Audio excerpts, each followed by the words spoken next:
The whole idea about anti-Semitism is that you are creating an imagined Jew that doesn't actually exist in the world. And that is the exact same thing that happens in anti-Zionism. When people say I'm anti-Zionist, like the idea that they create this definition of Zionism and what a Zionist is, that just bears no resemblance to reality. And it bears no resemblance to how Zionists' own beliefs, their own experiences as Zionists, or their own history as Zionists. So this is why anti-Semitism has been such an enduring and long hatred, is because it morphs, it changes, it manifests in different ways, depending on what society needs.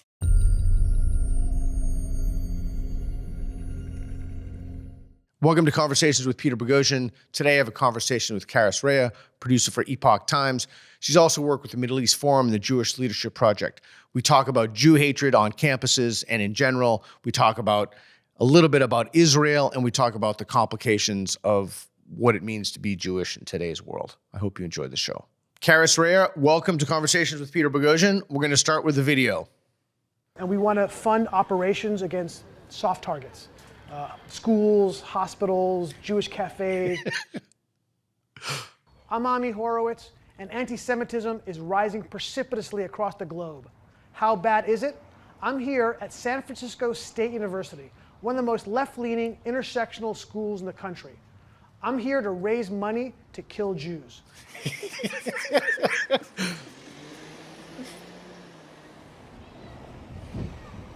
Money for arms and weapons to fight back against the Jews, operations against the Jews, but around the world, in France, in Germany, here, in Britain, wherever they are, but here and in Europe, we want to raise arms so we can strike them all over the world. We have to hit these people hard. Yeah. And we want to fund operations against soft targets. Schools, hospitals, Jewish cafes, hospitals, Jewish schools, Jewish buses, synagogues, that kind of thing. Targets that can make them really feel it. Attack, blow things up, blow shit up. Gotcha. Okay, yeah. Yeah. We have to strike back. Yeah, we can't. I definitely agree. All we have are rockets and suicide bombers and that kind of thing. The suicide bomber. Because it's like part of their religion, like they want it to take over. People are evil in these worlds, so you know what I mean. That's what we have to strike back. Reasons. Yeah, most definitely. So you think it's economic, or you think it's the religion motivating them? I think it's a mix. Keeping them controlled with like genocide. A lot of people think they're superior to others, you know what I mean? So they think they're superior? Yeah, a lot of them think that. Jew-premacy? I think their behavior and the actions are evil. It says they want the land. It's a money thing. I don't know. I'm just heading to class. You agree with what I'm talking about? Oh, yeah. But yes, I would totally be down. You see what I'm saying? Yeah, bro, I agree with you. I mean, you understand what I'm saying? Yes. By hitting these targets? Yes. I appreciate it. Thank you Thank so you. much.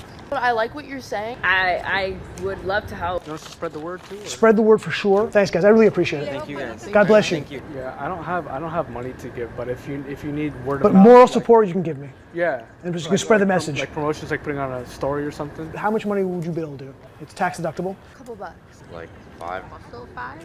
Like $5. $5? But yeah, 5, 10. I'll probably do like $5. $5 is great. 10? Yeah, like 5 to 10. Like $15 right now. Say $15. Yeah. That'd be amazing. Like $15, $20 probably. That'd be great. Cool 20. Whole meal. 20? Come over, brother. Come over, brother. I don't really have a job right now, so Okay. I would do like maybe $20. $20. I'd do 20. $20. Or 30. That'd be amazing. Yeah. Peace and love. Yes. Peace and love. Peace and love. Peace and love. Peace and love. Thank you for Peace and love. Great of you. I couldn't have said it better myself. The rhetoric in demonizing Jews we have seen globally has led to this. 28 out of 35 people that I engaged in conversation with expressed support for what I was doing. And 17 out of 35, nearly 50% of people I spoke with, offered me money to kill Jews. Okay, so let's be clear about one thing. Jews. He didn't say Israel. He specifically said Jews. So I invited you on today because I want to talk about anti-Semitism on college campuses, and I have a lot of questions for you, and then I'm going to ask you some kind of hard-hitting questions if you're cool with that. Totally cool with it, and I'm so excited to be talking about this with you. Okay, great. I personally don't like the word anti-Semitism because I think Semitic peoples hide behind it to say that they can't be anti-Semitic because they're Semitic, and I like Jew hatred better. Mm-hmm. What do you think of that? Yeah, That's an interesting observation that you make, because it is frequently used by people of Arabic descent, right? When you criticize them for being anti-Semitic, they will say that is not possible because we are Semitic people. But that is a false argument, because if you look at the history of that term and where it came from, it was specifically coined to refer exclusively to Jewish people. It was coined in the 1800s by a German intellectual, or maybe he was a scientist, someone of the intelligentsia, or, the elite class. And he had such a hatred of Jews in Germany. But, this was post-Enlightenment, and, the appeals were to higher values of science and reason. And so he needed to make his hatred palatable. And he came up with the term anti-Semitism to make his hatred for Jews seem somewhat academic or scientific. So do you agree with me that instead of anti-Semitism, we should call it for what it is? It's just Jew hatred? Or do you want to just stick with anti-Semitism? I think either one is fine. I think we have bigger issues to worry about than focusing on the linguistics of what to call it. Anti-Semitism means Jew hatred, so they are synonymous as far as I'm concerned. And if anybody makes that argument about not being anti-Semitic because they themselves are Semites or Arabs or Semites, that's the argument. Yeah, you can just kindly tell them what I just told you about where that word comes from, and they'll be put in their place easily. But Jew hatred, some people say Judeophobia now. Some people say Israelophobia. I don't think it's a phobia. Zionophobia. I think it's a hatred.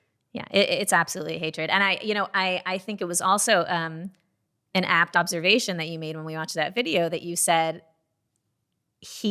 Ami Horowitz, said Jews, right, not Israel. Correct. And this is a perfect example of how anti-Zionism can be indistinguishable from anti-Semitism, because the people that he asked, the people that he solicited for funds and support, some of them, you heard their responses to him, and they said things like, well, yeah, because the Jews, they're taking the land and stuff like that, right?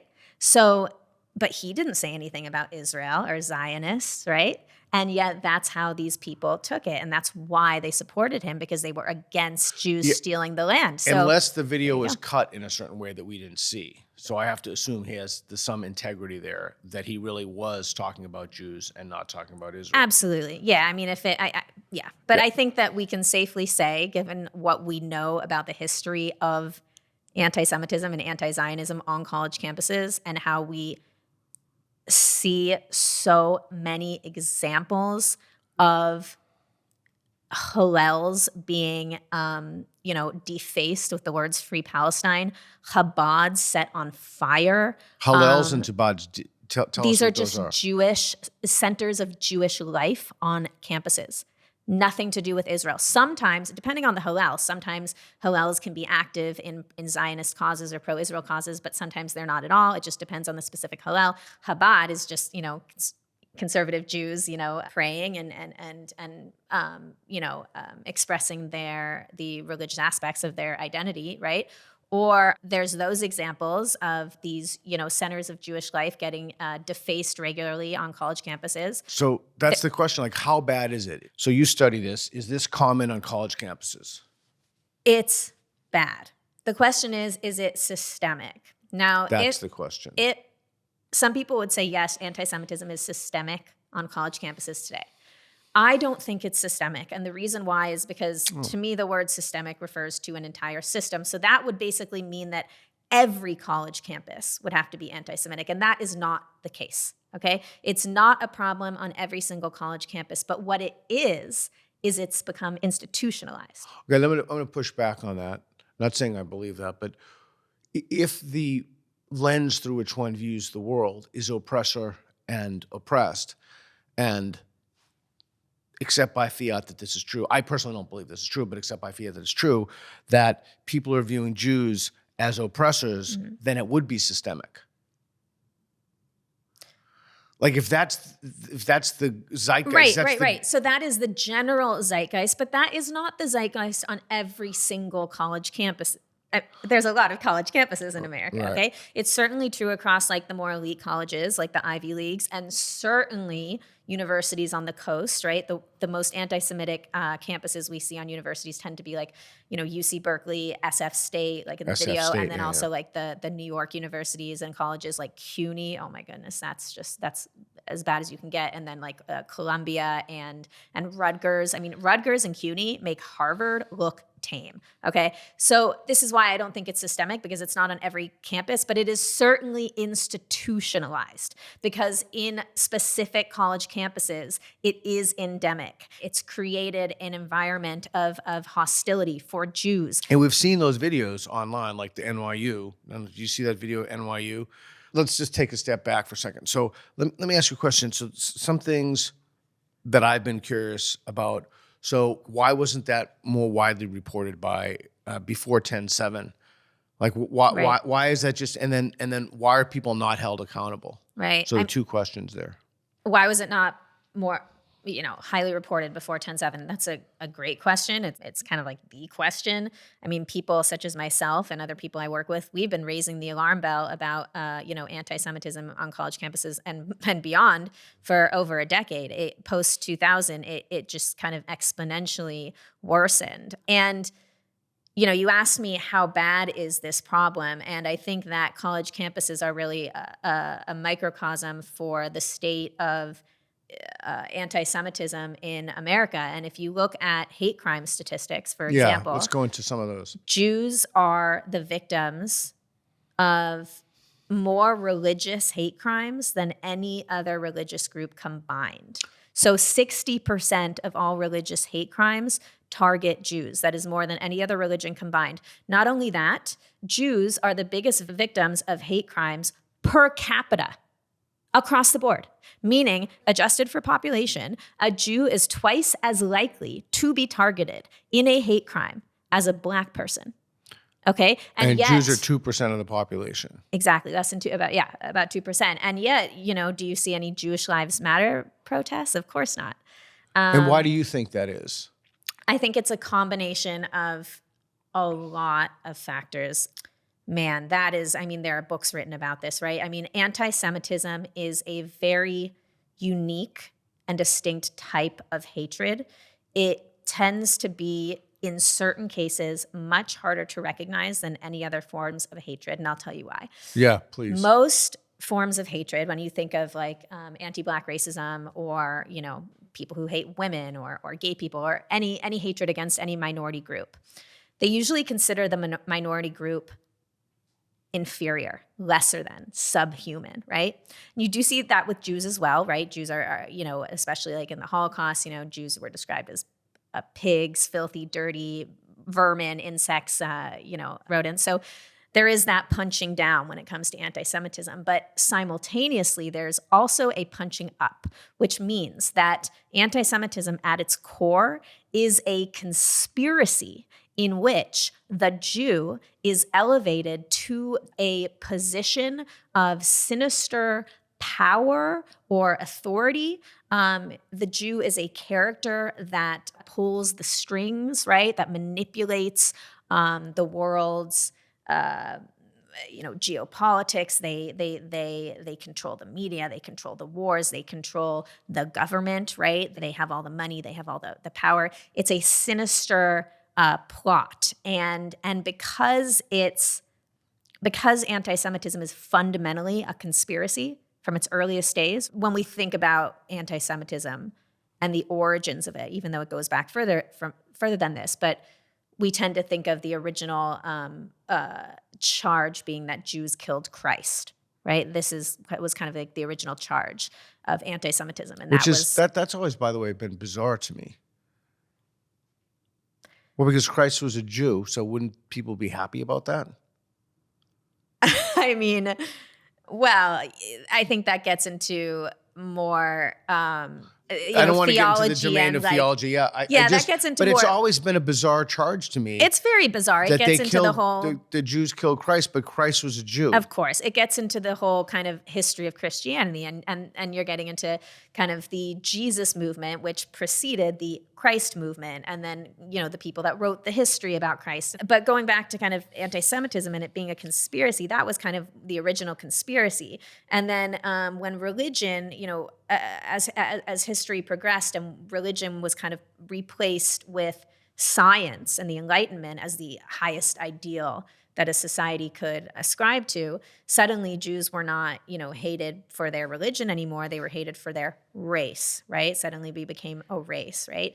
And Jews essentially throughout history have been the scapegoat for societies. So when a society is suffering economically or in any way, or there's some sort of natural disaster or a plague, you look to a group to blame, the people that secretly made this happen. So whether it's the Jews that brought the plagues, or that are poisoning the water, or that are killing the children to make their matzah, it's always this conspiracy. Yes, but the reason why this answers your question about why this isn't being highly reported is because it's difficult to recognize that type of hatred, because it's not a hatred that looks down upon somebody as like a lesser, creature. It's somebody that's more like, ooh, they're actually all powerful. They have all the money. They're controlling this, they're controlling that. And there are people with power and privilege and money, and we should talk about that. And, journalists do, and we report on that. And so these don't seem like anti-Semitic charges. They don't seem like, right? It does. Okay. Does this make sense? Yeah. So I'm trying to work this out. So, okay. So for a very long time, I don't know when you want to first date it, and then, leaping forward to the protocols of the elders of Zion or what have you. Like, so why do you think there's a hatred of Jews? Like what, I've never been able to understand that. Like, what is the, why? I think people need somebody to blame. I think you need a scapegoat in society, and Jews have always been a convenient scapegoat. I think it's as simple as that. But I also don't think it's necessarily productive to ask the question, because why people hate Jews, because it's the same as people hating any minority for no good reason. I mean, people hate, people judge unfairly. See, that's interesting, yeah. And I do think it's kind of odd that people tend to ask this question of why people hate Jews, but nobody sits around and says, why do people hate Black people? For some reason, people seem to think there's. But that's because I think people at core know why some people hate Black people. Why? Well, I think some people hate Black people because they think they're inferior, and they think that they're stupid. Right. So then people hate Jews, I think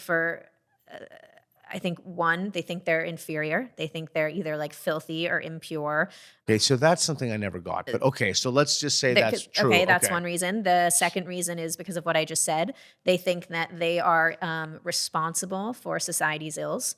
They are responsible for what's going wrong with society. Okay, well, that's just like insane. Okay, and I think the other reason that people hate Jews is because Jews are in some countries largely successful. Like in America. See, that's what I think it is. And people, we've seen what's happened with Asians, and I think it's success envy is part of it. I think success envy is a huge part. And what's so ironic about that is the very reason why Jews tend to be successful in the first place is because of the exclusionary and the discriminatory laws and practices that have existed throughout history against Jews that have forced them to get innovative and creative and force them to, take up jobs and professions in fields that they would have otherwise not gone into, right? Like money, like lending, like money lending and things like that, or the arts. Because of anti-Semitism, because of systemic and anti-Semitism and discriminatory laws, Jews have been forced to kind of really fend for ourselves and get creative and try to figure out how to be self-sufficient. Okay, so I'll tell you a story. So my mentor was Jewish. His name is, well, his German Jewish name was Franz Wolfson, and he escaped and went to America, and then he liberated the very same concentration camp in which he was interned in Buchenwald. Wow. Yeah, it was awesome human being. But he told me something really interesting. When he was in the concentration camp, the younger Nazis were far worse to him than the older Nazis, because the older Nazis, like his father fought in World War I, and the older Nazis didn't view it, mit Judenblut, didn't view it as a bloodline. They viewed it as kind of a religion or thing. But the younger Nazis had it like it was something in you, and they had a particular animosity, and they just despised him. Yeah, and they were just whipping. I mean, the stories he told me was insane. Yeah. But my question to you is, so, and I realize this is a very complicated question, but do you think educated people are more anti-Semitic? This is such an interesting question and such an important question. Let's linger on it if you don't mind. Because I think when people think about racism, they tend to ascribe characteristics of being poor, uneducated, right? Maybe like redneck or something to people who are racist, right? And yet, when it comes to anti-Semitism, there's actually been studies that show that the more educated you are, the more anti-Semitic you are. Let's unpack that a little bit. And before we do, we can even see, if we go back in modern history, that is correct. Look at something like the Holocaust, right? I mean, the prominent Nazis who pushed this hateful ideology the most, these were lettered individuals. Okay, most of them, not like Himmler and stuff, but yeah, most of them. Not all of them, but a lot of Nazis were prominent intellectuals of the day. And same with the Inquisition. The people who started the Inquisition, these were enlightened people, so to speak. So there were originally, I think the view was more that no, uneducated people are more anti-Semitic because those are the rednecks, those are the neo-Nazis, those are the white supremacists. But recent studies have shown, there was one in particular in which researchers interviewed faculty and students and administrators on college campuses. And first, they looked at all the other studies that had been done that kind of showed the original belief, which is that uneducated people are actually more anti-Semitic. And they realized that there was a problem with the questions, that the questions were very straightforward, kind of like, how do you feel about Jews, kind of, right? Like just kind of asking people about very blatant stereotypes of Jews. And educated people who are presumably good test takers, right? They know which answers are right and wrong. They know how to answer those types of questions. They know what the researchers are measuring when they say, how do you feel about Jews, Jew right? hatred. Yeah, of course. So so they'll say, no, I have no problem with Jews or anything like that, right? And then they come up with, they come to the conclusion, oh, well, educated people are not anti-Semitic. But once you change how you phrase the question, and the people who you're interviewing do not know what you are measuring, what you are testing for, the exact opposite happens. So here's the kind of questions they started asking people. They took what's called the 3D test of anti-Semitism. Natan Sharansky, do you know who that is? He's a what they call a refusnik. He was a Soviet dissident, a Jewish. Yeah, and he was held in a Soviet prison for a long time, and then he made Aliyah, and he went to Israel, and now he fights for human rights and for the Jewish people and against Soviet ideology that now manifests in the form of like wokeism and far leftism. But anyway, so he came up with a test for how to determine if something is anti-Semitic. It's called the 3D test of anti-Semitism. If what you're saying or doing meets these three characteristics, you're holding. It was basically a 3D test to see if. What are they? If delegitimization, demonization, and double standard.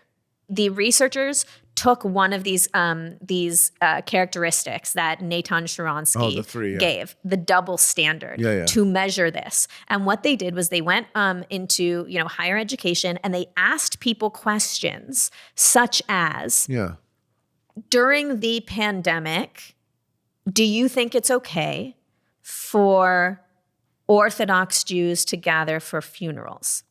And then they asked another group of people, during the pandemic, do you think it's okay for Black Lives Matter to protest, right? Here's another question. They said, if you're an American and you want to articulate a foreign policy decision, is it a problem if you declare your support for Israel? And then they asked another group, if you want to express a foreign policy, what you believe America should do about foreign policy as an American, is it a problem if you profess your loyalty to Mexico, right? Okay. So so I don't want to bring in any new conversations or topics, because we could literally talk. I know. Okay, so and you can imagine what this is complicated, results were. Right. So we need to talk about this. There's so much just on the table right now. So the first thing is that the claim is that racism is a public health crisis. Right. I know it's insane, but that's the claim. And so a better kind of control question for that would have been, but a more obvious one, right? Would have been like, well, are Pentecostals in the COVID plague allowed to? But help me understand this. There was a lot of questions that they asked. Those were just a few that But help me understand this. Okay, so educated people. I don't mean to sound anything other than what it is. What is their problem with Jews? Yeah. Okay, so here's I don't get it. Okay, here's the problem. And I would say one more thing. Because I'm going to push back on your response before, because you said, well, there's hatred about everything. So whether you like it or not, some people believe that there's, race realism or genetics in Black under-accomplishment or what have you, or resentment because of affirmative action. Okay, so to be clear, I'm not saying this is good. I'm saying that's a reason. I don't get the reason for people hating Jews. I legitimately do not understand why. If you're going to say, well, when Noam Dowd Ashkenazi Jews are higher, we know that IQs are higher. We know that from, identical twins, separate births. Okay, if that's going to be a reason, that would seem like more of a reason to like them. But the reasons that people hate Jews are based on false assumptions about Jews. Jews are just falsehoods. I should have said educated people about Jews. So, I mean, even the question presumes that there has to be a legitimate premise to even, and there's just not. So bracketing the whole Christ killing thing, which is just, we don't even know if there was a historical Jesus, but just bracketing that for a second. So, I started off by saying, are educated people more likely to be anti-Semitic? And that is still in my head because I really don't like the word anti-Semitic. So I'm going to change that. Okay. So are educated people more likely to hate Jews? Let's say we got someone in here who is honest about it, because most people won't be honest about stuff. Why would they dislike Jews? I'll tell you why. Okay. Because higher education is largely leftist. It subscribes to a left-wing or progressive ideology, right? Not necessarily liberal, but an actual... Anti-liberal, I would say. Yeah, anti-liberal, right? Regressive leftists, I guess was a term people used about a decade ago. I'm not sure why. It's Majit Nawaz's term. Anyway, it's a great term. I don't know where it went. It's one of my favorites. But higher education, administrators, faculty, they're largely progressive. They embrace a progressive ideology. That progressive ideology is highly, highly influenced by the Soviet Union. Okay. The Soviet Union exported in very targeted and specific ways an ideology that encompassed anti-Zionism, okay, which is the same as anti-Semitism, just rebranded, okay? We're going to go over that too. And we'll get into that. And they filtered it into groups in which the members or their members' kids or whatever are now the people that are teaching in our institutions today, okay? So what is that ideology? What is it comprised of? There's a few things. Number one, you touched on this at the beginning.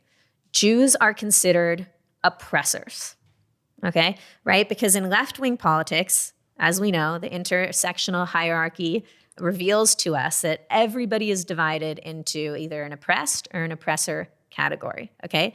Now, obviously, Jews, as one of the most persecuted minorities since time immemorial, Correct. should fall into the oppressed category. Correct. Especially given everything I just told you about the statistics and the fact that we are literally the most victimized group per capita in America. Okay, we've been exiled and kicked out of 109 countries. Okay, murders. pogroms, Holocausts, Inquisitions. Sure. So from time immemorial. One would think that would right. Right. Exactly. But because of what I said at the beginning, which is that anti-Semitism is fundamentally a conspiracy in which the Jews are seen as having undue power and influence. So leftists, which divide the world into power or powerlessness, naturally put Jews in the category of the people with the power and the privilege, because that is what anti-Semitism does. On the right or on the left, Jews are considered all power. They are considered having undue power and influence. Anti-Semitism, which is, they say it's the world's oldest hatred, and it unites the left and the right. Have you ever heard the phrase horseshoe anti-Semitism? Yeah, it means that when you go far enough on the left or far enough in the right, it loops back around and it tends in the same direction, which is why you see, people like David Duke praising Ilhan Omar, or you see both the right and the left, taking up these BDS campaigns against Israel. It's because they view Jews the same way. Jews are powerful. And on the left, one thing that's different on the left and the right is that, yes, in both cases, the Jew is seen as powerful and manipulative and pulling the strings. But on the left, they're also seen as white. Jews are seen as white. Correct. Now, that is false for two reasons. Yeah, let's go into that. Yeah, so the far right sees Jews as non-white, anti-white, actually.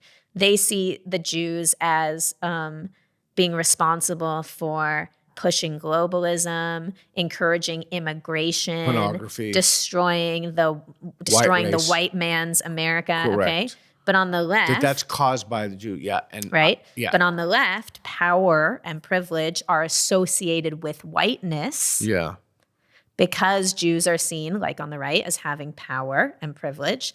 They're automatically lumped into the category of whiteness. Also, they're lumped into that category because most Jews in America are Ashkenazi. They are of Eastern European descent, so they do look white, even though we all come from the Levant, so we're all indigenous to the Middle East, where we span multiple races and ethnicities, and Jews in America are largely of Eastern European descent.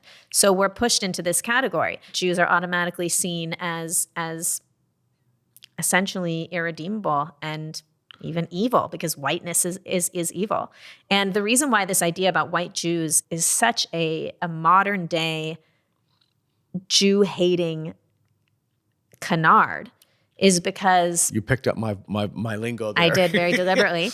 Is because, one, if you look at a country like Israel, in which half... I don't want to go there just yet, but okay. It's not political. In which half the world's Jews live, more than half of the Jews in Israel are brown. They're of Sephardi or Mizrahi descent. They're from the Middle East or North Africa, and they look indistinguishable from their Arab brothers and sisters. So the idea that Jews are white is hilarious, and it would be news to them, right? Nobody thinks they're white in Israel. The other reason why it's so pernicious and why it's such an insidious form of Jew hatred is because 6 million Jews were slaughtered in the Holocaust. That's 2 out of 3 Jews in Europe. 1/3 of all Jews on earth were slaughtered for the very reason that we were considered not white, not Aryan. So which is it? Jews can't win. We're either demonized because we're not white, or we're demonized because we are white. We're either demonized for being responsible for the plagues and the wars and the bad economies in Europe and told to go to Palestine, or we are being demonized for having our own state and supposedly being colonialists, and we should get out of Palestine and go back to Europe. Which is it? And this is why anti-Semitism is a uniting hatred. And this is why over the centuries we've seen Jews being blamed for being communists and capitalists. Yeah, Marx right? was a Jew. That's why Hitler hated him. We whatever villain society needs to blame for their problems, Jews will fill that role. Okay, so are you an Ashkenazi Jew? Yes. Okay, so do you view yourself, and maybe if this is too personal of a question, let me know. Do you view yourself as white? Mm-mm. What do you view yourself as? Jewish. And what does that mean? I think that growing up, I would have said Caucasian, but now that I really understand my history and my ancestry, and I understand that all Jews are from the Levant. Where's the Levant? It's the Middle East. It's Israel. Now that I understand that, I realize that Judaism precedes the idea of race. And so it doesn't even fit into the construct, especially not the American construct of white versus black. That idea of race or racism is a very Americanized Western idea of racism. It's and you see it being imposed onto the Middle East, the Palestinians are brown and the Israelis are white.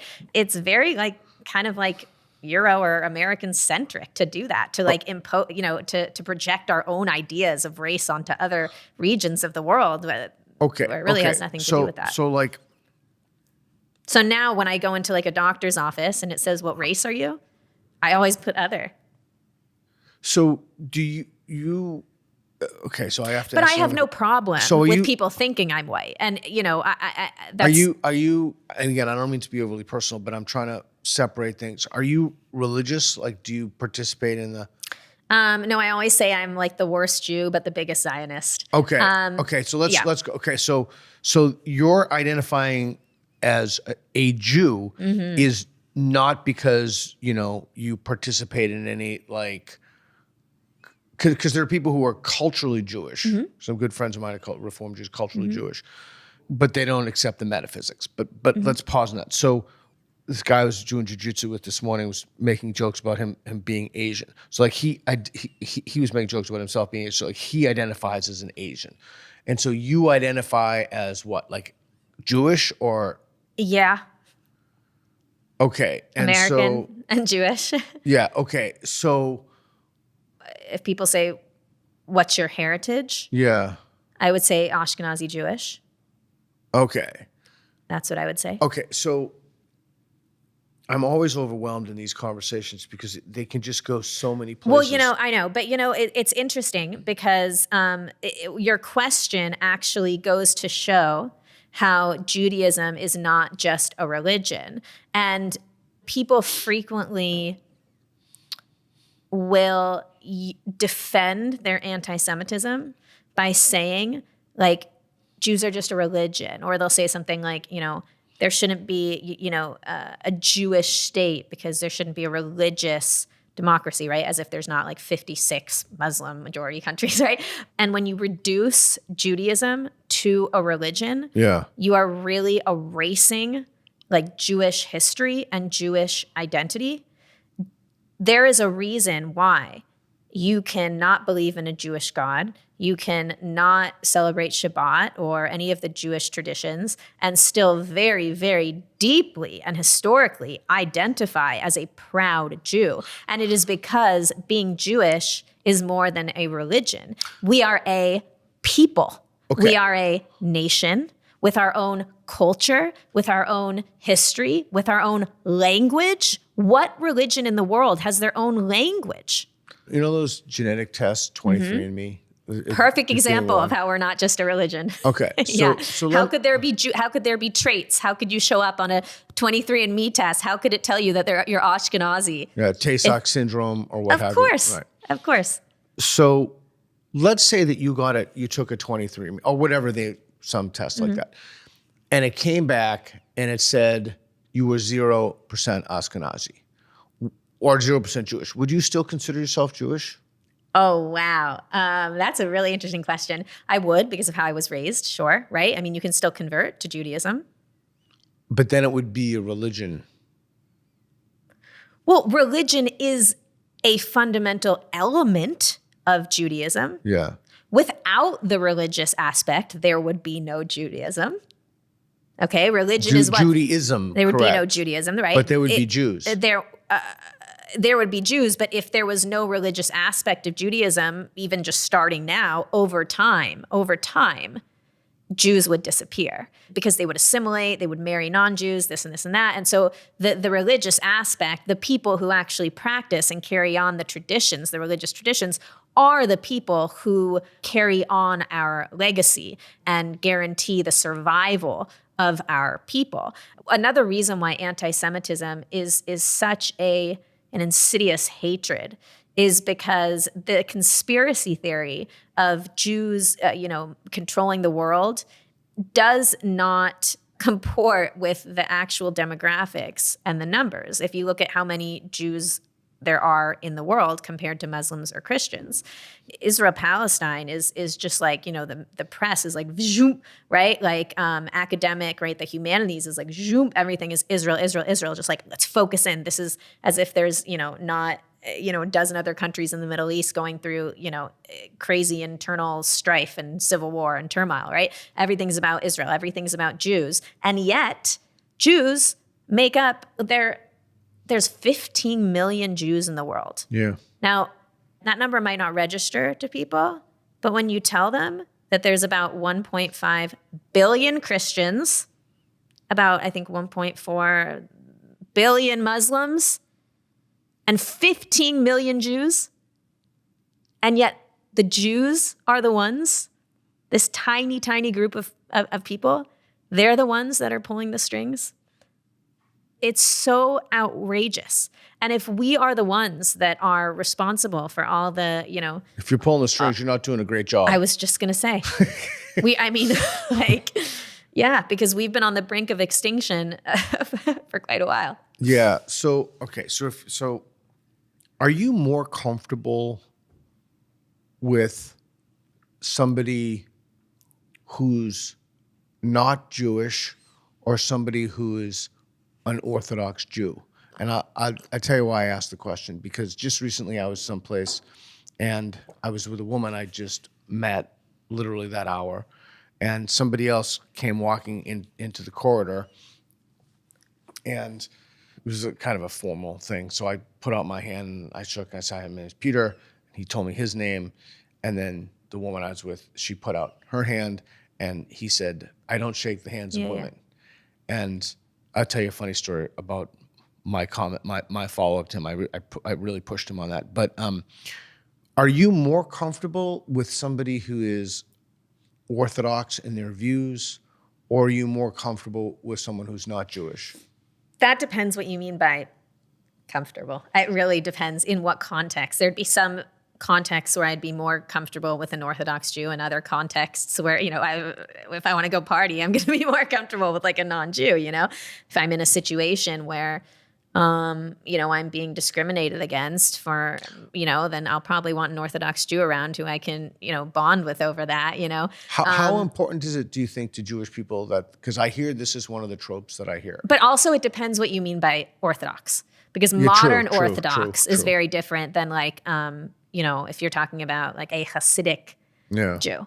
Yeah. It depends. Or someone modern from Orthodox. Bedford-Stuyvesant or something. So that would be the Hasids. And even within the Hasidic community, the Satmar Jews are very different than the Chabadniks.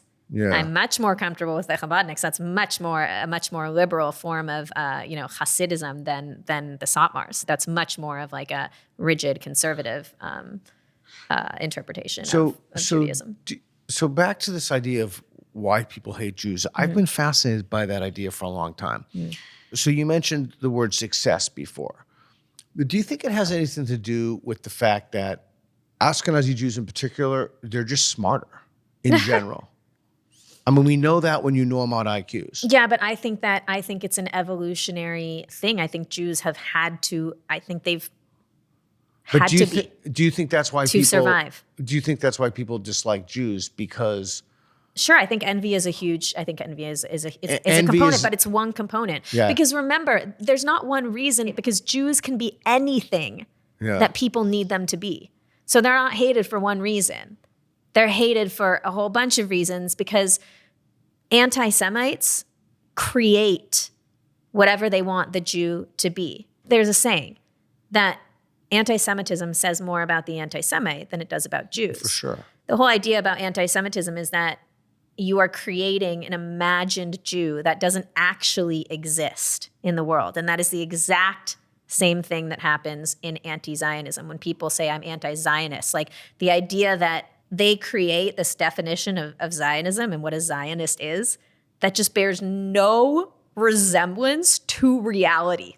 And it bears no resemblance to how Zionists' own beliefs, their own experiences as Zionists, or their own history as Zionists. So this is why anti-Semitism has been such an enduring and long hatred, is because it morphs, it changes, it manifests in different ways, depending on what society needs and, or what society is struggling with. And so we'll be demonized because we're not white at one point in time, and in 2024 we'll be demonized because we are white. The Quittian nature of it is that it perseveres. Mm-hmm. And it perseveres because it can morph. But what's interesting is you'll see there is classic anti-Semitic tropes that, kind of always exist, but they take on different, it's at its core, the same tropes are there, but they take on different shapes. Give me some. Okay, so one, you used to hear in the World War II era about, talk about the protocols of the elders of Zion, the Jewish lobby, right? The Jewish lobby, the secret cabal of Jews that are controlling the world, right?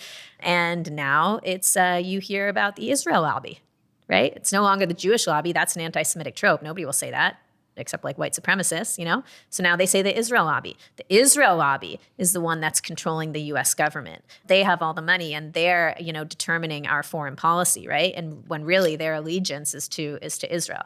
Absolute nonsense. AIPAC is a very, very small lobby compared to other lobbies in Washington, like the Qatari lobby, for example, which nobody talks about, right? I mean, there's many countries who have their own lobbies and have incredible influence over many of our institutions in DC and beyond. And once again, it's only the Jewish lobby that is singled out. Another one would be another anti-Semitic trope that kind of, shape shifts, but is still fundamentally at its core the same, would be Jews poisoned the wells, right? Now there's a trope that, Israel poisons the water in the West Bank. They give the Palestinians poisoned water to drink, right? So, the context is different, but the trope is the same. So I'm just going to throw out things that I've heard over the years. Jews will only go to other Jews for business. A Jew will go out of his way to...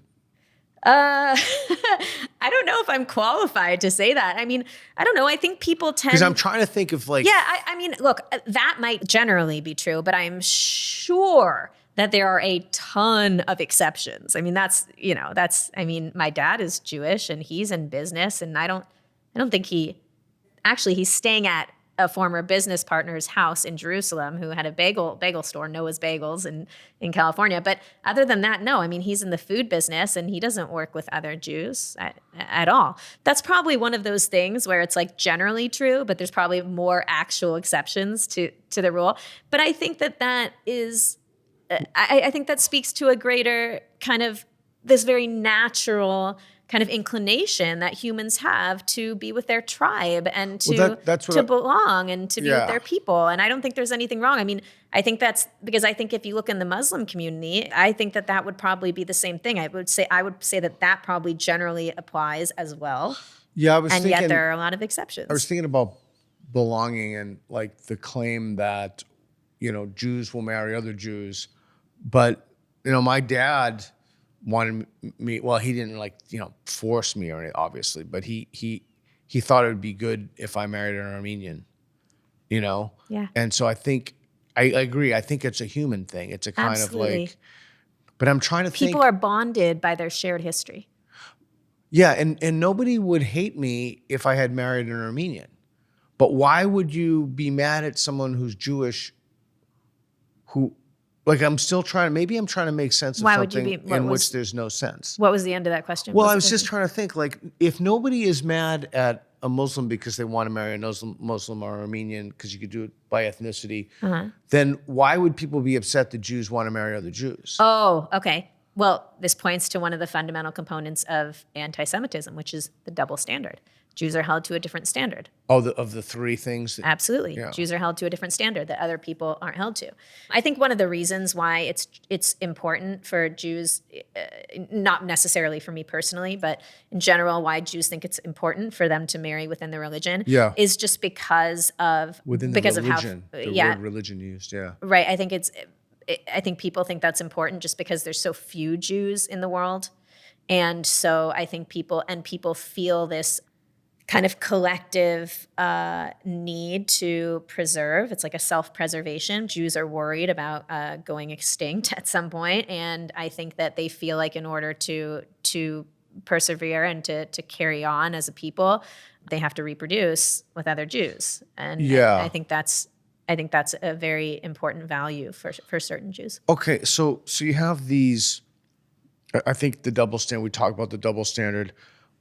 And we also have, I remember when Jews were being beaten in the streets in the pandemic, I would put out a couple of tweets, and I gave some statements about, like, why don't universities criticize this? Like, universities are literally freaking out about, like, the most I don't even believe there's such a thing as a microaggression, but the most insignificant, like, slights against certain groups of people. But and I said, and then this is maybe where we can segue into Israel, but to be completely clear with you, this is way outside my area of expertise. I am not a geopolitics guy. But universities didn't put anything out about that. Right. Like, right. Hey, let's not beat people in the streets or beat them out of the streets because of their, like, there was nothing. Right. And I kept kind of pounding that home. Right. So explain that to us. Because Jews aren't looked at as a protected class on college campuses because of the whole framework, because of the whole intersectionality, DEI, CRT framework in which Jews are seen as white oppressors, and therefore they are not deserving of our protection. Okay, so if you look at DEI curriculum, hardly any of them have any component of teaching about anti-Semitism. It's just not a part of it. That's and right. if it That's is, correct. I can say that's and if it is, accurate, it's only teaching about, like, far right anti-Semitism and white supremacy. And the reason is because DEI boards and administrators and teachers themselves perpetuate and perpetrate anti-Semitism. It is coming out. I agree 1,000%. I mean, if you look at there is, over the last decade, or really much more in the last, like, 5 years, but there is example after example after example of a DEI administrator, whatever, on Stanford or Harvard or whatever, coming out, as having said atrocious things, on social media about Jews, I mean, and not even like Zionists or Israel, but just stuff like Jews are white. Usually they'll say things like this: Jews are complicit in white supremacy, right? Or Jews. I hear that a lot. Yeah, or Jews have Jewish privilege is like a big thing that the DEI groups talk about, right? So, and sometimes they'll just, or sometimes they'll even be really kind of classic medieval tropes, like every anti-Semitic canard in the book, like, has been found as being alleged by some, or as being expressed by some sort of DEI person somewhere on some college campus. Okay, so let me ask you some questions that I'm sure people are thinking about. So when you see somebody in a DEI board who's Jewish, what do you think about that? Because I'm thinking of someone very specific I know. What do you think about that? And let me ask you a question that is potentially incendiary, but what do you think of the concept of the self-hating Jew? Mm-hmm. Yeah, it's a really interesting and compelling phenomenon. There have been books written on it throughout history. There have been Jews who have pushed for prescriptions to problems or policies to the Jewish problem that would actually end in our own destruction. Like Otto Weininger. You're basically asking a more palatable question, which is, why are Jews liberal? First of all, I wouldn't have used the word liberal, but okay. Yeah, but First of all, they're not globally. Yeah. But they are largely in America. But if you look at, even in Europe, if you look at like the community of like Jews in Britain or in a place like Chile in South America, you know, there aren't many Jews in the world other than in America or in Israel. Jews feel very, very safe in America.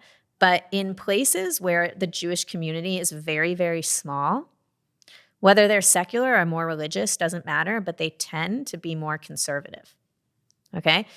In America, Jews are largely liberal because, you know, after the Holocaust, anti-Semitism looked increasingly like a kind of exclusively right-wing phenomenon. Why?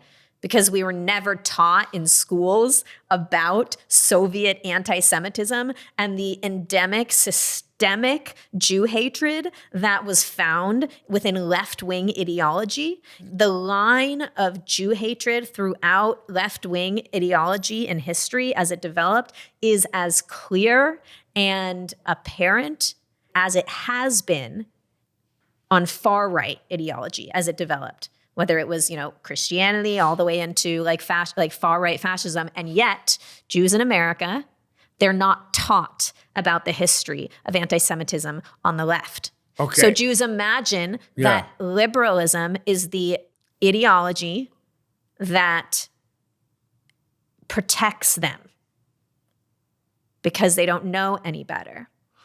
Okay. I also think, one more thing. I also think that going, you know, these are just theories, right, about why Jews are liberal. I don't really have an answer, but these are my theories, and there are books written about, you know, this as well.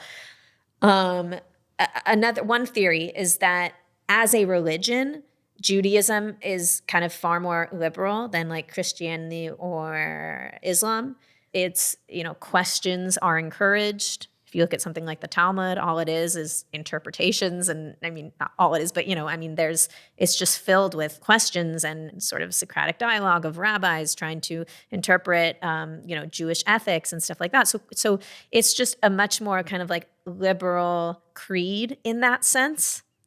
And so there might be something to that. Like there might be something in the Jewish DNA and our identity going back, you know, to the origins of Judaism, which tend to make us more not left wing, but more liberal, more to the left of the spectrum. Maybe that's a reason too.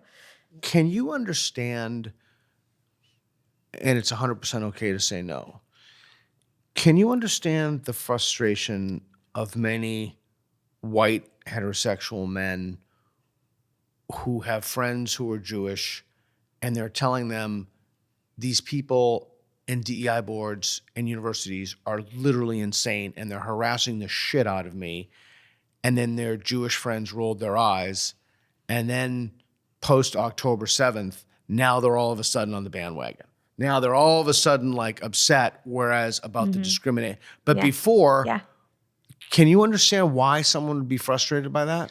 Well, sure, because I myself have been frustrated by it. I mean, look, I've worked for various nonprofits that have been trying to shine a light on the anti-Semitism in college campuses and beyond for over a decade. And part of that has been trying to get legacy Jewish organizations and Jewish leaders to actually step up and address the problem and confront the problem. They haven't. They didn't. They didn't until now. It was a really big wake up call. I mean, this is why this is why the Jewish Leadership Project, of which I am a fellow, was formed. It was because. So why didn't they? So they didn't for a number of reasons. Number one, Jewish leaders, legacy organizations are ideologically conflicted and conflict averse. Okay? Jews in America have finally, over time gotten to a place, right? Because remember, less than 100 years ago, there were Jewish quotas in universities. There were signs on benches. There still are at Harvard, by the way. Right? There were signs on benches that said, no Jews, no dogs. Okay? Like anti-Semitism was a thing in America like it was everywhere else in the world until not so long ago. And now Jews are finally in a place in society where we feel safe and equal. And I think Jews are very hesitant about rocking that boat, right? I think that they've made a lot of allies. And if they come out against some of those allies, right? If they come out against Black Lives Matter, which is very anti-Semitic, right? They're like, oh my God, we're going to lose the Black community, right? So I think they're scared. I think Jewish leaders are scared to address the problem of left-wing anti-Semitism. So they're cowards. Totally. Okay. Well, and I also think they're ideologically conflicted because they themselves are liberal, because they inaccurately diagnose the problem of anti-Semitism being a right-wing phenomenon exclusively, right? Agree. Why? Again, because they weren't taught about it, right? And also, I think that they inaccurately, and this is something that they've believed throughout history, this gets into Reform Judaism and assimilationism and stuff. They believe that if people hate us, there must be something wrong with us. And so if we can just be more like everybody else, if we can assimilate, if we can marry outside of our religion, if we can, then what? Then we will finally be accepted. We will not be singled out as Jews. We will not be hated. Well, then there'd be no Jews.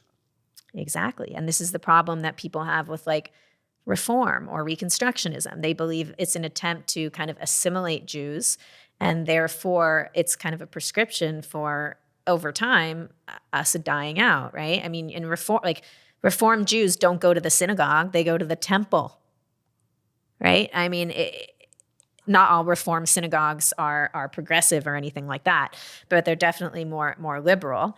That's what the whole movement is, the whole Reform movement. And I think there's a lot of elements to this, and you could really kind of do a deep dive on each one.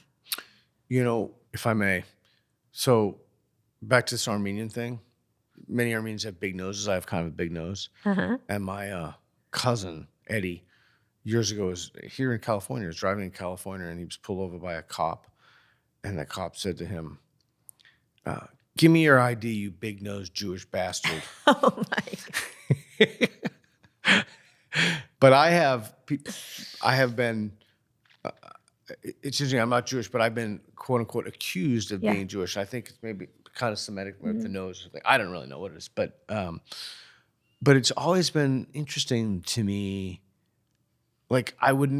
Nobody would kind of accuse me of being black. Or I would, I wouldn't know what that felt like. Right. But it's always been interesting to me when somebody has said something like that to me. A couple times I've been called a Yeah. One time I was standing outside Whole Foods, and some presumably homeless guy came up to me and he said, can I have $1? And I said, I didn't even say no. I just said, I'm sorry. And he said, you lying Jew. And in my head, I'm like, how does he know I'm Jewish? And then I realized he doesn't. It's just that he uses the word Jew like somebody would use the word asshole. Oh, it's just a pejorative to him. It's just because I'm not giving him money. Okay, so let me ask you a question. So I've been really interested about this for a while. It's so interesting to me how I think it's less common now, but for 5 or 7 years, everybody on the left was just slinging around the word Nazi. Mm-hmm. Nazi, right. Nazi. Everyone's a freaking Nazi.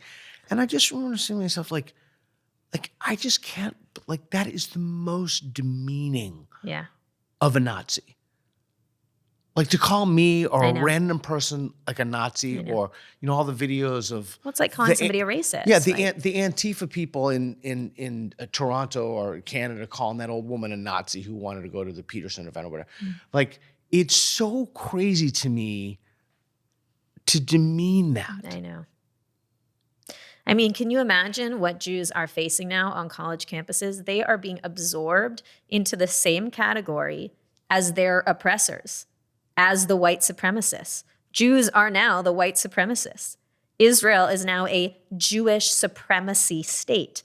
The phrase Jewish supremacy is so common on college campuses now to refer to Israel. I've heard it twice recently. But do you know where that phrase comes from? It was coined by David Duke. He wrote a book called Jewish Supremacism.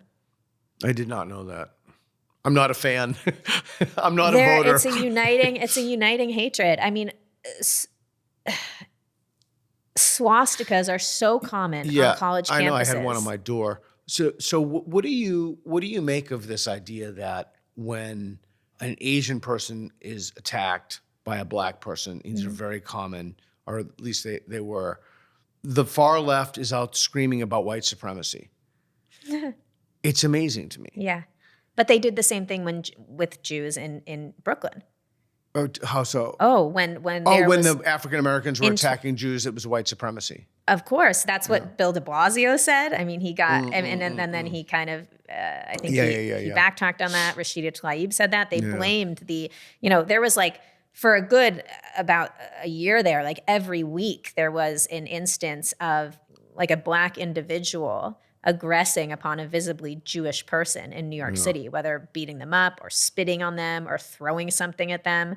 I mean, it was very scary. I think the anti-Semitic incidents against Jewish people went up by 400% in 1 year, I think from 2020 to 2021 in New York City. And like over 80% of these attacks, over 80%, the perpetrators were either black or Hispanic. And yet it was still white supremacy.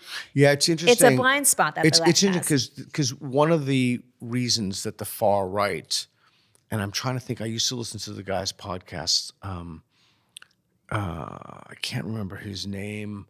One of the reasons that they hate Jews is because they're kind of this responsible for a kind of liberalism that grants civil rights to people. And they hate blacks, but they think that blacks are too stupid to do that themselves. And the Jew has been the vehicle for And so I've always found that thinking to be fascinating. And, I remember, you're probably, I'm considering my age here, you're probably too young, but I remember, remember the TV show Oz? There's this HBO series about these people in prison. Yeah, but I never watched it. Yeah, and it was always interesting to me. Whoever wrote that, like they just didn't understand, like they don't really understand Nazi ideology or white supremacy. Like so I remember there was a scene in that in which there was a Jewish guy and the blacks were on one side and the whites were on one side and the Jewish guy like didn't know where to go. And the neo-Nazis, said like, oh, put your hand, you're white, you're here. And I'm like, no, like they would absolutely not do that. Like if anything, they hate Jews more because they look at them as parody because they're an actual danger. Whereas they look at just other people as, some people they call mud people and then there's blacks as they call. Right. So it's interesting to me that just using that as an example, when I see or when I watch something, it's not like the views of people who actually hate Jews aren't really portrayed in a kind of way that's historically relevant. They're caricatured. Yeah. Yeah. Yeah. Yeah, there was, Jews in 2024, they're not worried about, walking down the street and getting beat up by a member of the KKK. Jews today. I wonder how many. Find out how many members of the KKK there are. Do we know how many neo-Nazis there are? Are there more than 15,000? How many are there? Jews are worried about being beat up by black people in Brooklyn. Jews are worried about going onto their college campus and being called a colonialist or a baby killer or an apartheid enabler. That is what Jews are worried about today. An apartheid enabler. Okay, so here we go. According to this, there's between 3,000 and 6,000 KKK members. I'd say that's probably about right. But there's certainly not more than 10,000. So this is a very small fringe group of maniacs. Oh, yeah. But, it's a fringe group, but, I just have to say, as somebody who kind of exists in the conservative community, I do see a lot of far-right anti-Semitism, but it's so much easier to spot.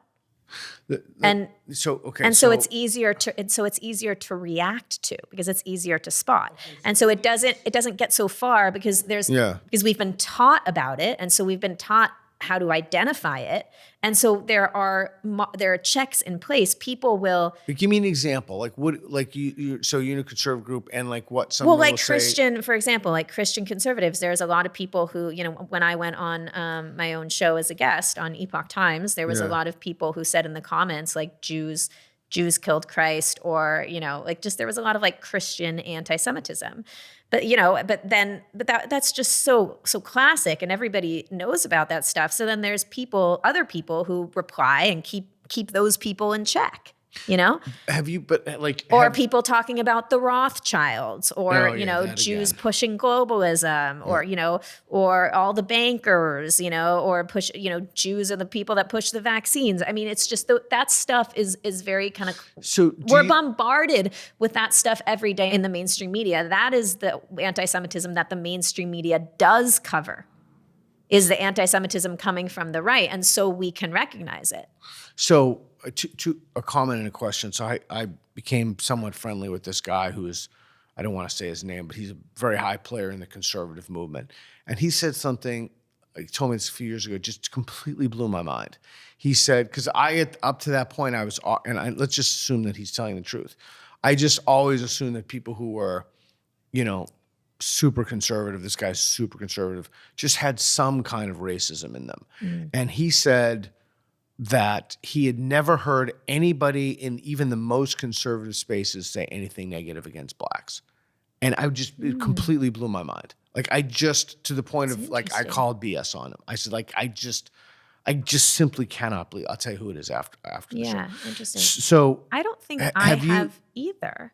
You know where I've heard it? I've heard it in some kind of ultra religious Jewish sectors, but that's not like political conservatism, right? That's like religious conservatism. Okay, so have you heard somebody, because you said you run in conservative circles, and I actually don't. I know people think I do, but I actually don't. Right.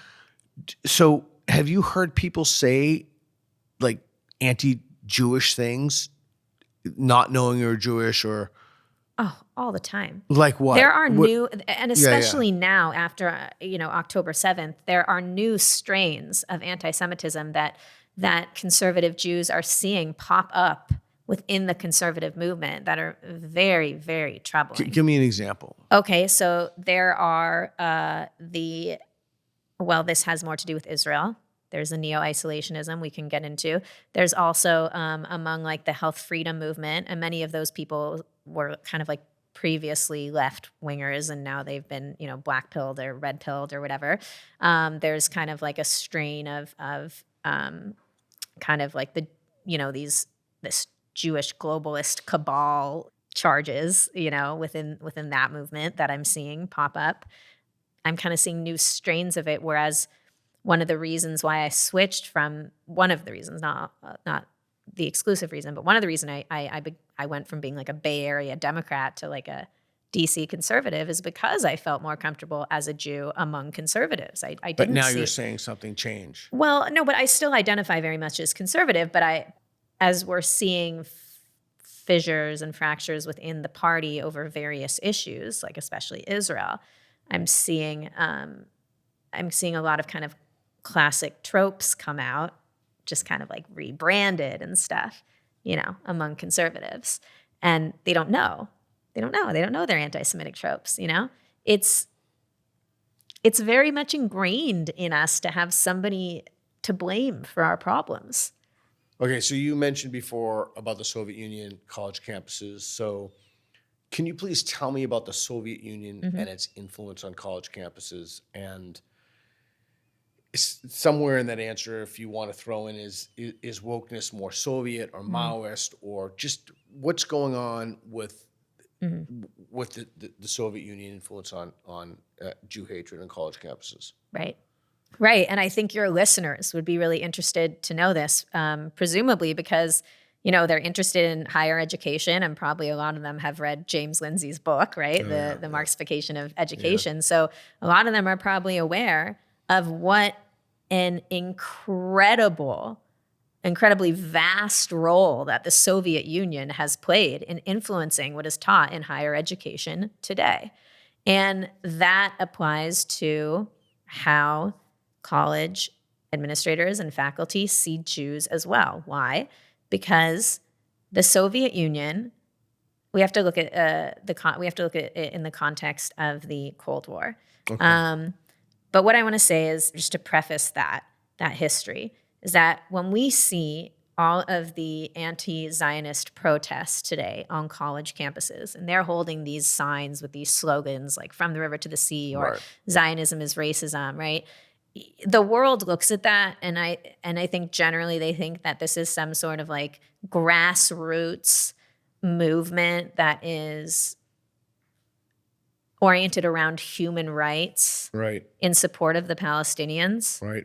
Most people don't know that this is a top-down, calculated, global, incredibly well-funded campaign that originated in the late 50s and really ramped up in the 60s by the Soviet Union. Now let's go back in time. After World War II, the State of Israel was reestablished in 1948, right? This was also the beginning of the Cold War, right? The war ended, and you had two global superpowers, the Soviet Union and the U.S., right?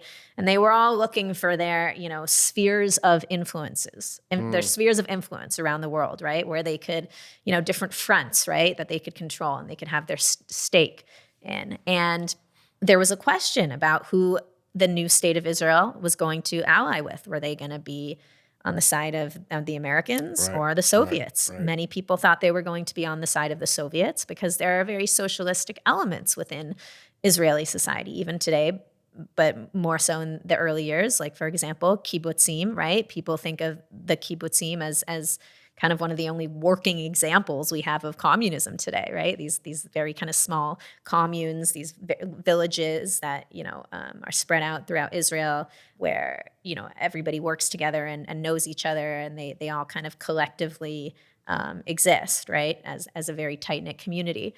And, there wasn't a lot of privatization. The state really owned everything in the beginning years. So people thought that Israel was going to ally with the Soviet Union, which is why the Soviet Union was actually like the first state to recognize Israel. But surprise, surprise, Israel allied with the U.S. And this was a huge blow to the Soviet Union because this was going to be their stake in the Middle East, right? This was like a blank canvas that they could control, right? That could help them, spread their ideology throughout the region, right? So this was a massive blow, and the Soviet Union had to find some way to counter it. So they did this in a number of ways. Number one, they started arming all of Israel's enemies, right? All the Arabs, all the Arabic groups and nations. They created a lot of these anti-Israel, pro-Palestinian, nationalistic groups like the PLO, the Palestinian Liberation Organization, and a lot of terrorist groups, today that were trained by the Soviet Union.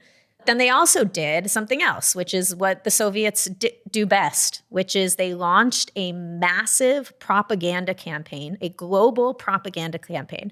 And this is so well documented because it's not like they hide it. We have all of the resources. We have all the information. And there are incredible historians and researchers such as Isabella Tabarovsky, who just write at length about Soviet anti-Zionism and anti-Semitism. And they began this massive delegitimization campaign throughout the world to paint Israel as a pariah state. Why did they do this? Because at that time, when Israel was reestablished, except for the anti-Semites, generally there was large support, global support for the state of Israel. So how does that play down to the college campus? Right. So the Soviet Union had to somehow reverse that support for the state of Israel. And so what they did is they went to the Nazi playbook, and they appropriated Nazi anti-Semitic ideology, their posters, their messaging, their brochures, their education curriculum. They literally appropriated it. Yeah, they used the same Goebbels' diaries he talks about. They used the same wording. Yeah. They just translated it into Russian. Yeah. And they replaced the word Jew with Zionist. So they took all the same anti-Semitic curriculum and messaging. Yeah. And they switched out the word Jew for Zionist, and they spread that ideology far and wide. They didn't just spread it, they targeted groups. So you know how the Soviets worked, right? They would look at the West and they would try to find, activist groups or NGOs that, were, like hostile to America or to the West. And then the Soviet Union would seize, they would like, oh, great, these are people, they already have the seeds of, anti-Americanism within them. And they would say, hey, we support you. And they would bring them over to the Soviet Union and they would train them and indoctrinate them into Soviet ideology. They did this with Black Power movements, in the 60s and 70s, and they did it throughout Europe and South America and in Africa as well, especially South Africa. And so that's what they did in America. They took a lot of these activist groups, these kind of far left, socialist groups, and they trained them in their whole their Soviet ideology, and anti-Zionism was a fundamental part of that. So all of these groups that were indoctrinated by the Soviet Union in the 60s and the 70s and the 80s, they were also indoctrinated into anti-Zionism. It was always a part of that. It was always a component of that. And those are the people that are teaching today in our institutions. One of the things that's so frustrating to me about doing this show is that I just simply cannot find people who would defend these ideas on the left, the identitarian left, to come on. I can find some people on the left who come on, but I can't find some people on the identitarian left. I would love to have an administrator come on from San Francisco State and something and say, you know what, Karys, she's full of beans. This isn't true, but they won't come on. I would love to have somebody in terms of the Soviet Union and the genealogy. But then they probably wouldn't be part of the identitarian left if they were willing to come on, right? Because isn't one of the characteristics of the identitarian left is that they won't talk to you? Right. They don't value viewpoint diversity. They don't value dialogue. I keep telling myself I'm not going to say this anymore, but I keep coming back to saying it because it's so it is the one thing that actually I never lose my temper. I should probably not say this because then if people know it's going to make me lose my temper, they'll keep telling me. But I'll tell you, the one thing that really makes me lose my temper is when people accuse me of not inviting people on the identitarian left on my show. That's the one thing that infuriates me because I literally go out of my way to do that. And the interviews are so much more interesting. They'd just be so much better if we could do spectrum street epistemology with people who disagree, because we actually have to dump many of the interviews because everybody's agreeing with everybody. And we can't find people who have substantive disagreements. But I would love that. So that genealogy of Marxism was so interesting to me. And I'd love to have someone come on and say, you know what? She came in, she's just full of beans and this is not true. Mm-hmm. But it robs me of an opportunity to understand, the whole thing is just like layers of.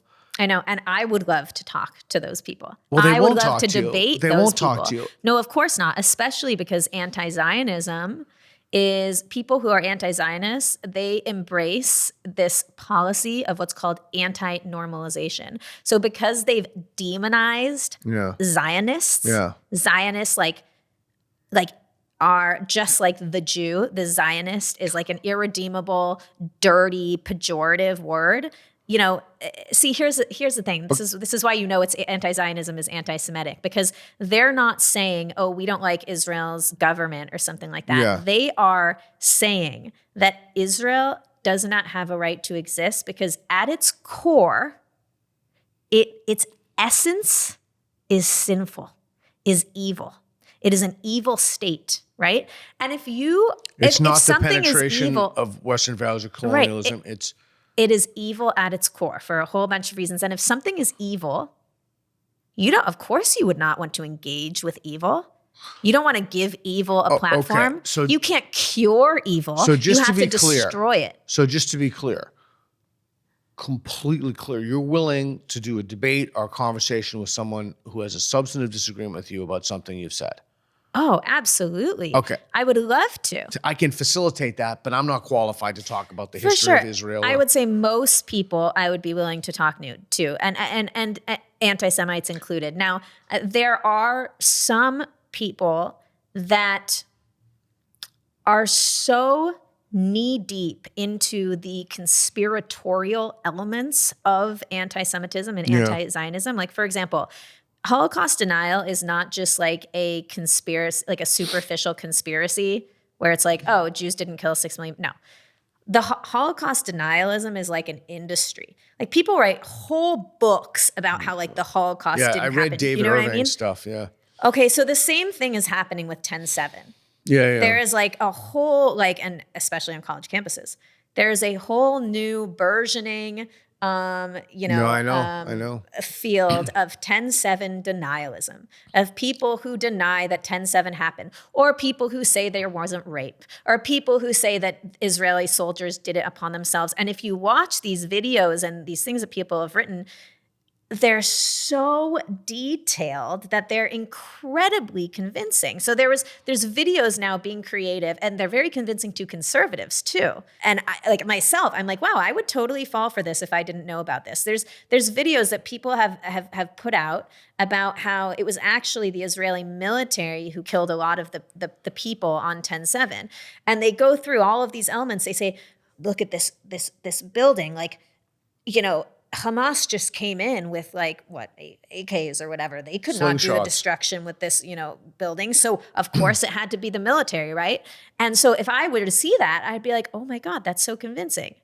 But because I know about this stuff, I'm like, what are you talking about? Hamas came in with RPGs. Okay, Why wouldn't you say, you know what I mean? Okay. So those people, that kind of fringe group of people, I would have trouble debating because But why anybody listens to these people, these DEI people at all, is a miracle to me. Those people aren't really so much as the DEI people. There have now been 3 people. Well, no, they're not. You're right. But now there have been 3 DEI administrators. Well, Claudine Gay. I forget which the other ones were. 2 were the head of the DEI at Harvard. Yeah. And the Title IX investigator. And the Harvard Crimson's report on that was a disgrace because I actually read her dissertation, and it was completely plagiarized, and they went to the same expert source as somebody. You read Claudine Gay's or the diversity persons? I read the Title IX investigator's dissertation. Oh, okay. So in black and white, they went to the same person who said, duplicative language, or that's the thing that they invented. But why anybody listens to these people about anything? I mean, I literally would not listen to them about. I wouldn't even listen to them about a food recommendation. I wouldn't even listen to them about anything. Yeah. But, read as just... Don't eat hummus. It's Israeli. Okay, well done. Oh, yeah, that's right. So why people listen to these people at all is a miracle to me. Yeah. But this just proves exactly what you've been screaming about for years, which is how irredeemable and corrupt higher education is. It's a cult. It's just it's the whole thing. It's truly astonishing to me. It's like a self-perpetuating bubble where, like an echo chamber. It's in one sense, it's self-credentialized. It's like my dad told me once when I was a kid, he's like, my dad was a civil engineer. He's like, actors, they have so many awards for themselves. They're constantly giving themselves, civil engineers, we have one a year and like almost no one goes, it's not recorded. Of course, that was back then where they didn't record things. But okay, so anti-Semitism, college campuses, one thing that I think is important, and I'll segue by means of analogy. When Barack Obama was criticized, people would say, some people would say, well, you're just leveling that criticism because he's black. And I'm sure that that's partially true. But I also think it's certainly true that people were leveling criticisms because they despised his policy, whatever the policy X, Y, or Z was. So again, I'm not an expert in this at all. It's way outside my area. People can criticize Israel and not hate Jews. Correct. Yes? Oh, absolutely. Okay, talk to me about that. Yeah. Well, this is one of the kind of straw mans that the anti-Zionist left likes to wage against Zionists or people who support Israel. They say that we are trying to shut down free speech and that we are saying that all criticism of Israel is anti-Semitic. I don't really know any Zionists, and I know like all of them, that don't criticize Israel themselves. Zionists are some of the most critical about Israel. I mean, look at Israel's parliament. I mean, they make American politics look tame. The amount of self-critique within the Zionist community about Israeli politics is incredibly diverse. This is why there's all different types of Zionists. This is why we have liberal Zionists and conservative Zionists. There's liberal Zionists who, believe that Israel should get out of the West Bank, and they hate Netanyahu, and they're against, the judicial reform stuff. And there are conservative Zionists who, believe that, Judea and Samaria should be annexed. And, there's so much debate within Zionism about Israel and Israeli policies. This is just a straw man argument. Anti-Zionists are not criticizing Israel. If they were criticizing Israel, then nobody would have a problem with them because we all criticize Israel.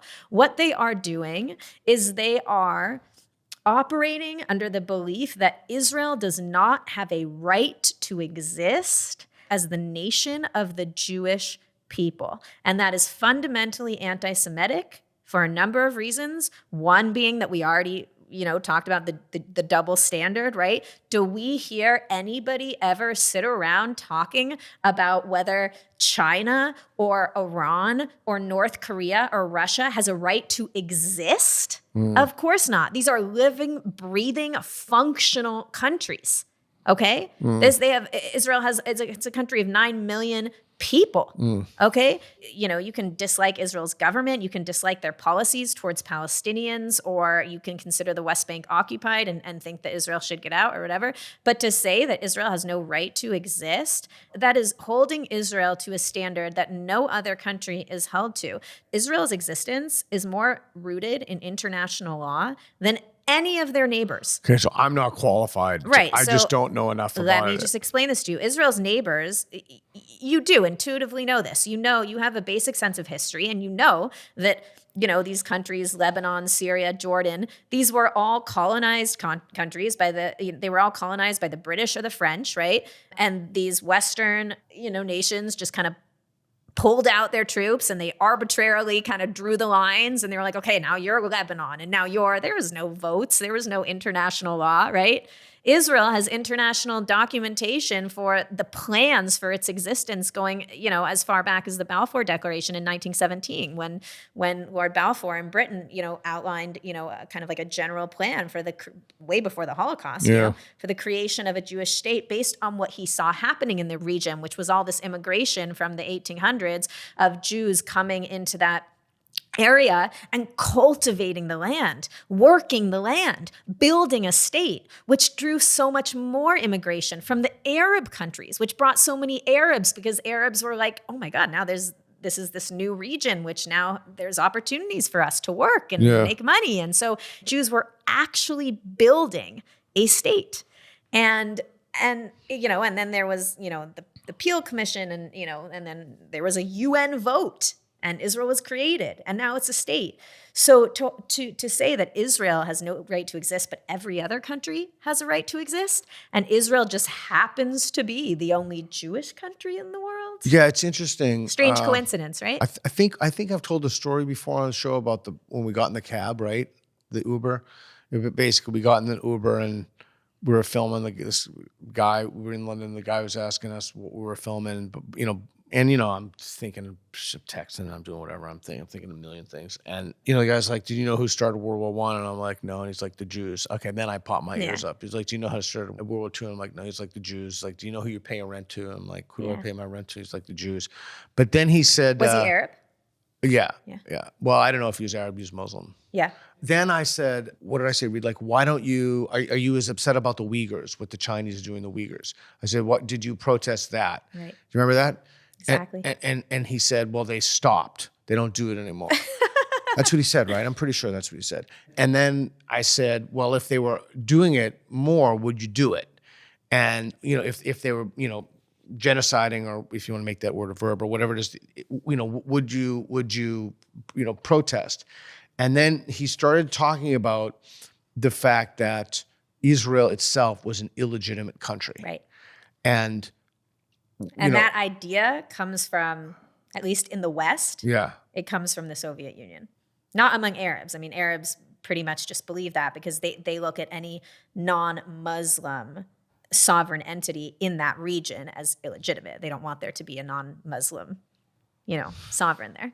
But in the West, that idea certainly comes from the Soviet Union. People really project their own Western ideas onto that region, right? Like, we think because we've kind of like graduated from these like basic, kind of these medieval kind of classic right-wing tropes about anti-Semitism, that like so has everywhere else. Yeah. But like Arab Muslim countries are like the most anti-Semitic countries in the world. Yeah. We're talk about systemic racism. Kids in Arab, and that's increasingly changing now that the Abraham Accords have happened. It's really remarkable looking at the changes in curriculum in places like Saudi Arabia or the UAE or even in Sudan and Morocco. But like Mein Kampf, the Protocols of the Elders of Zion, these are like mainstays in Arabic Muslim countries. Like, you will see these books in like the displays in a lot of bookshops. Yeah, I know. Even in Canada, I plagiarized Mein Kampf, just for the record. Oh yeah, yeah. I know you did. So it's interesting how I had a guy in my class when I was teaching, and he told me he's a really, really good guy. He was gay. He had to pretend to be Muslim because they'd really kill him if they found out he was from. I don't want to tell. He was from a Muslim country. I don't want to tell you where it is. I don't think it can ever be traced back to him. But he told me that he was sick when he was younger, and they took him to a doctor, and the doctor told him that he had Jewish genies in him. It's like an MD. I said, was the guy an MD? He's like, yeah, he's an MD. He's like, and they weren't just regular genies; they were Jewish genies. And I was struck by that. And people over the years that's going to be my new band. The Jewish genies. Yeah, that's a good name. It's a good name. I hope I get free admission to your shows. But it is interesting. We're very good about talking about racism against certain races, and we're not in the U.S. And in the U.S. I had an idea for something that I would do that I think would be really interesting, but it would take a lot of time and have to be funded. And I'd do it with Reed. And I do everything with, well, not everything, almost everything. Just to clarify. You guys are jumping in the shower together? Just to clarify. Although I am sleeping in Reed's bed now. But absent Reed is not sleeping in the bed with me. But anyway, I had an idea for a show. I told you, the sexual innuendos. They keep going. Well, that wasn't even an innuendo. But so I had an idea for a show, and that instead of going out to film when we were in London, what we would do is we would just take Ubers everywhere. We would literally just get in the Uber and start talking to people. And if they weren't, like, we could look at their name and we would just cancel the Uber and get another one. And we'd do that like 8 hours a day. Wait, if they weren't what? Well, if their name was like Mohammed or something. And then we would just record them. You have to make sure you don't break the law, obviously. You have to make, because I don't know what the rules are about recording. And we would just release those conversations. Just to kind of give people an idea about like the Muslim culture that well, they come from? I just want to be crystal clear. I have no animus against Muslims, literally none. I have a very good friend of mine who's Muslim. I know Isn't that sounds sad trite. that we even have to say this? I know. I mean, like, I you train. Have to put like a disclaimer on I train with Muslims in MMA or jiu-jitsu. I have like no. I do, however, think that there's a problem with importing a large number of people, particularly men of a certain age, who particularly don't have a skill set so they can make money, who have fundamentally not anti-Semitic, they fundamentally anti-Jewish attitudes. Anti-Jewish, anti-Christian, anti-Western.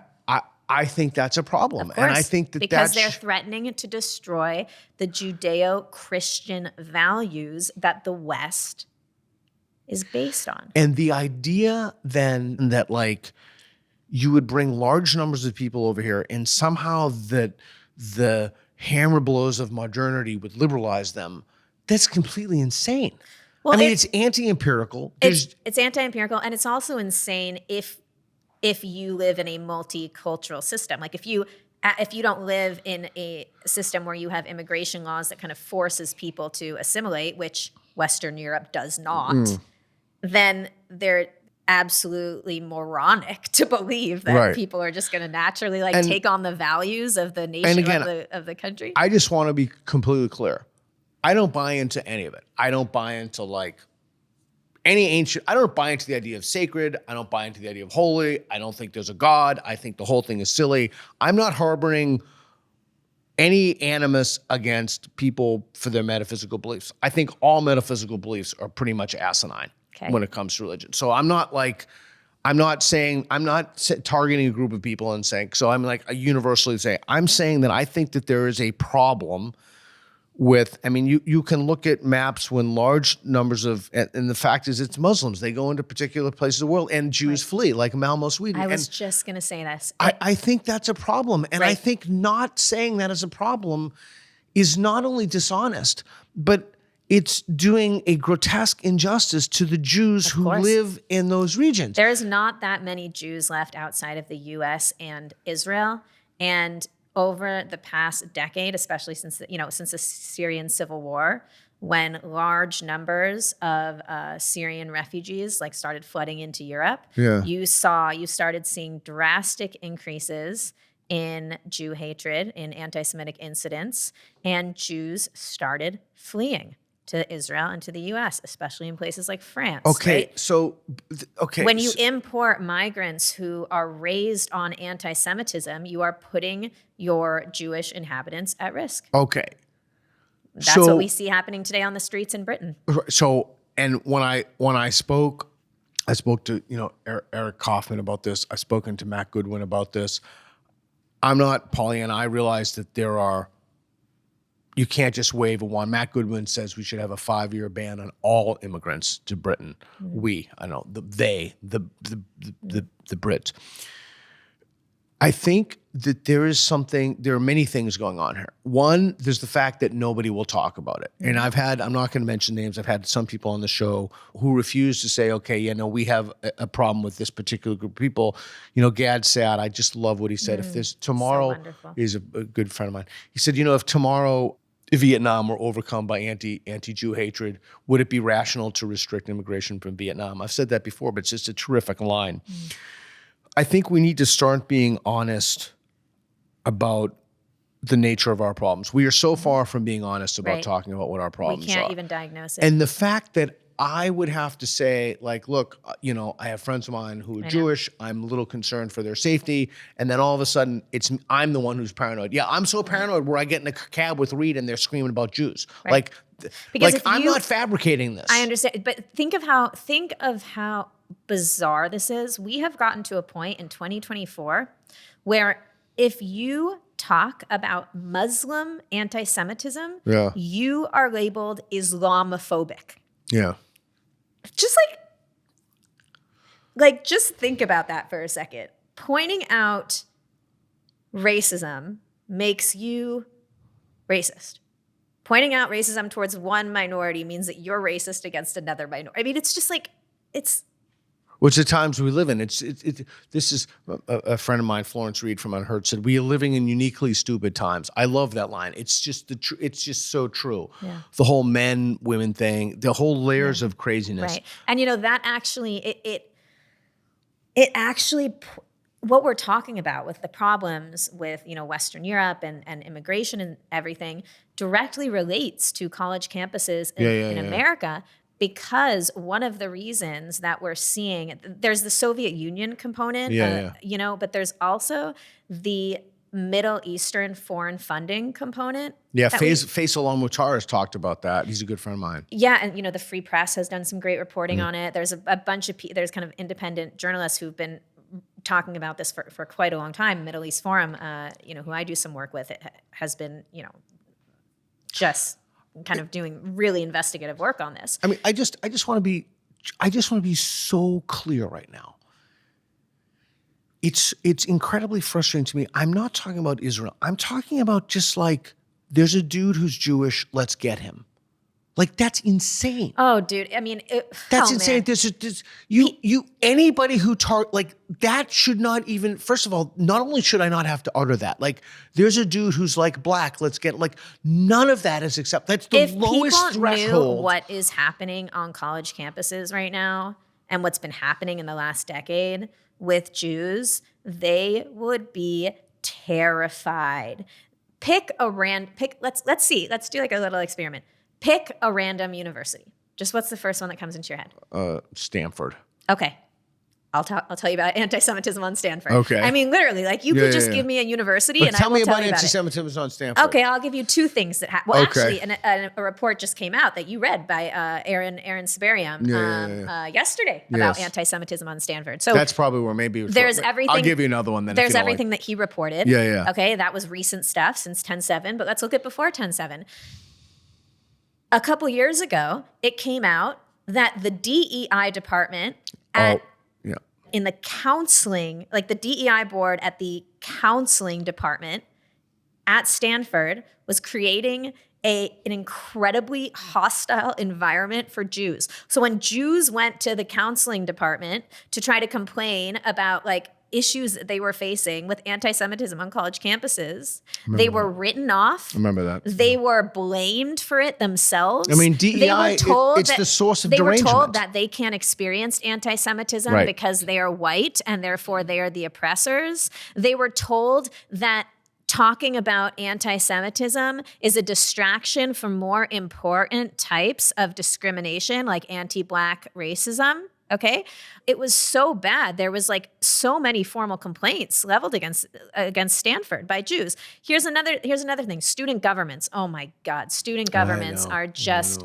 I mean, I can't tell you how many Jews have been pushed out of student governments at everywhere from state schools to Ivy Leagues. For not even some for being like pro-Israel and Zionist, but some just for being Jewish. And like, for example, like a student government will want to vote on like a BDS resolution, a boycott resolution, and they'll tell the Jewish members to refrain from voting because since they are Jewish, they automatically must have a Jewish agenda, these are verbatim words that they've used, or be biased about the topic of Israel, okay? Yeah. Jews are collectively blamed for the actions of Israel. Yeah. Don't get more anti-Semitic than that. Yeah. But at Stanford, there was a member, a leader of like the student senate who said years ago, basically that the idea that Jews control the banks and the media. This was nothing to do with Israel. The idea that Jews control the economy, the media, all of our institutions is said to be a subject matter that we're not allowed to talk about, but we should talk about it because it explores like really important dynamics of Jewish control, and we shouldn't not be allowed to talk about it, basically, like, why is he talking about this in student, like, why is this a subject of conversation in the student senate? What does this have to do with anything, right? I'm a proponent of free speech. I don't even think that anti-Semitic premises or statements should be like off limits. I agree. If you want to have a conversation about whether Jews control the media or whatever, like for sure we can have it. But the point is if it's not a good faith, if you're not coming from a place of good faith, not allowing the conversation is worse because that's used as evidence the fact that it's true. But if you're not coming from a place of good faith, like this person clearly was not. This person was not like, oh, let's like deconstruct this crazy myth and talk about where it comes from or like if there's any legitimacy to it. He was like, this has some merit to it, and because it does, that's why we are not allowed to talk about it. That was essentially what he was saying, right? And since he's coming from that place, then you end up perpetuating the hatred of the conversation because you're resting on like a fundamentally hateful premise or conspiratorial premise. But anyway, so that's like it's like student government, like that's Stanford. So I see we could do that with every. And not even just and not even like speech. Like there are so there are instances of, members of Students of Justice for Palestine throwing rocks at Jews just like going into like Hillel buildings, right? I can tell you one thing for a fact. There was a Jewish dorm room that was set on fire after 10/7. Yeah, the Chabad house was set on fire, I think, at Drexel University. Every single year at one college campus in the United States, the Jewish fraternity house is egged. Let me give Often you on Holocaust Remembrance Day. Yeah, well, okay, let me give you the exception to that. Wait, let me tell you one more thing. Okay. One more thing. Evidence for how anti-Zionism is anti-Semitism? Yeah. Let me ask you a question about that. If it's not, then how come BDS resolutions, when they vote on boycotts, tend to take place on Shabbat when Jews can't vote? How come Israeli apartheid? True? Is that a fact? Oh, a lot of times, not always exclusively. How come Israeli Apartheid Week so often aligns with Holocaust Remembrance Day? It is quite convenient that so often anti-Israel events are held on campus on Jewish holidays, specifically where Jews cannot push back or counter it. If anti-Zionism is not anti-Semitism, how come when some, prominent influencer or celebrity or public figure goes on social media on Fridays and says Shabbat Shalom, there's always somebody in the comment that says Free Palestine? What does Free Palestine have to do with you wishing somebody a Shabbat Shalom? Anyway, go ahead. No, I'm processing that. I was just wondering if that were brought up, what the response would be. But I will tell you in no uncertain terms, that is not going to happen at the University of Austin. Yeah. There will not be pathological, genocidal Jew hatred. No, not with people like yourself or Barry I know Weiss that or must be Ayaan the Hirsi most Ali. minimal of statements, but I think it needs to be said. And I do think that, yet again, it's another example of something in which the fact that we're unwilling to have an open and an honest conversation about it means that ultimately more people are going to be hurt. We're going to put, it's just the same thing over and over again. And it's just so frustrating to me that there's a lack of honesty and transparency and openness about it. Right. And, it's gotten to the point where Jews are actually kind of being pushed out of higher education. More and more parents are choosing not to send their kids. Good. To, I hope the whole legacy institution dies, as you know. To elite colleges or even state schools because of the institutionalized anti-Semitism. Jews at campus like CUNY, which I would argue is the most anti-Semitic college in America. Interesting. Of the 80-person administration board, of which Jews used to make up about 20%, which is consistent with the 20% of Jews in New York City. I think they make up 20% of the city's population. Is that really? I didn't know that. They're gone.